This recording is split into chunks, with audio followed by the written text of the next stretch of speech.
கோடை வெப்பத்தை எதிர்கொள்ளும் வகையில் சென்னை மாநகராட்சி சார்பாக 188 இடங்களில் தண்ணீர் பந்தல் அமைக்கப்படவிருக்கிறது. கோடை வெப்பத்தை எதிர்கொள்ளும் வகையில் சென்னை மாநகராட்சி சார்பாக 188 இடங்களில் தண்ணீர் பந்தல் அமைக்கப்படுகிறது. இது பற்றிய கூடுதல் தகவல்களோடு இணைகிறார் செய்தியாளர் கண்ணன். கண்ணன், தற்போது எந்தெந்த இடங்கள்ல இந்த தண்ணீர் பந்தல் என்பது அமைக்கப்படவிருக்கிறது? இது சார்பாக மாநகராட்சி என்ன சொல்லியிருக்காங்க? கோடை வெப்பத்தை எதிர்கொள்ள தமிழக அரசு விரிவான ஏற்பாடுகளை செய்துள்ளது. நேற்று முதலமைச்சர் மு.க.ஸ்டாலின் வெளியிட்டுள்ள அறிக்கையின்படி சம்பந்தப்பட்ட நகராட்சி நிர்வாகத்துறையின் கீழ் உள்ள நகராட்சி நிர்வாக அமைப்புகள், அதாவது மாநகராட்சி, நகராட்சி, பேரூராட்சி உள்ளிட்ட அமைப்புகள் தங்களுக்கு உட்பட்ட பகுதிகளில் கோடை வெப்பத்தை எதிர்கொள்ள பல்வேறு நடவடிக்கைகள் எடுத்து வருகின்றன. அதன்படி சென்னை மாநகராட்சியில் மொத்தம் 188 இடங்களில் தண்ணீர் பந்தலானது அமைக்கப்பட்டுள்ளது.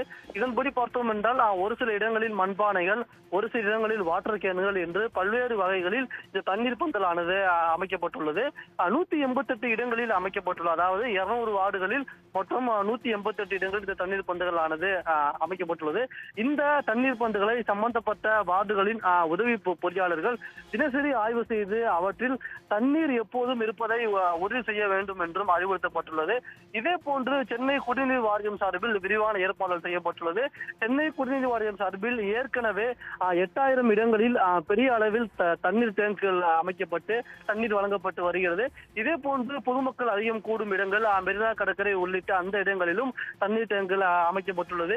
இந்த தண்ணீர் டேங்குகளில் எப்போதும் தண்ணீர் குறையாமல் இருப்பது அளவிற்கு தண்ணீரை நிரப்ப வேண்டும் என்றும் சென்னை குடிநீர் வாரியம் அறிவுறுத்தப்பட்டுள்ளது. மேலும் சம்பந்தப்பட்ட பொறியாளர்கள் இவற்றை கண்காணித்து இந்த டேங்குகளில் தண்ணீர் எப்போதும் இருப்பதை உறுதி செய்து பொதுமக்களுக்கு எப்போதும் இந்த டேங்குகள் மூலம் இலவசமாக குடிநீர் வழங்குவதை உறுதி செய்ய வேண்டும் என்றும் சென்னை குடிநீர் வாரியமானது அறிவுறுத்தலை வழங்கியுள்ளது. தகவல்களுக்கு நன்றி கண்ணன். உடனுக்குடன் செய்திகளை தெரிந்து கொள்ள சன் நியூஸ் பெல் ஐகானை கிளிக் பண்ணுங்க.